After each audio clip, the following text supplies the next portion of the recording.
So section 3, the formula. So here's the formula. And this is the formula to figure out how many views do you actually need. And I'm going to show you, I've got some examples here.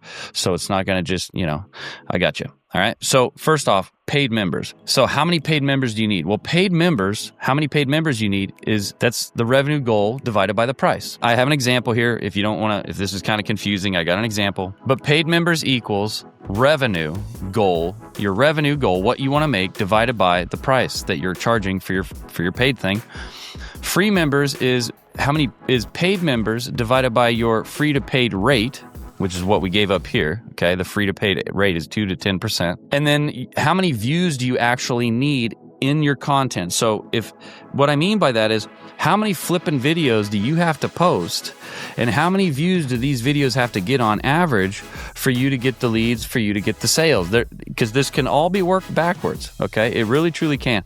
I like to just work off of leads now. Like I like to be like, well, how many leads do I need to get per day if I want to make this amount of money? And really that number becomes what it is. You really focus on how many leads are we getting?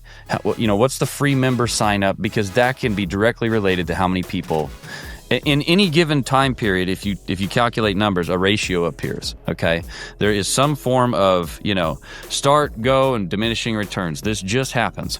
So in this case, it's how many views do you, because I want you to see the view side of it, because I feel like sometimes if I say, well, you got to get this many leads to make this many sales, the problem is you don't know how much action needs to go up front in the view part of the deal, the content part of it, in order for you to get that many leads, and then therefore you can't really calculate how you're going to get this money in this amount of time. Okay?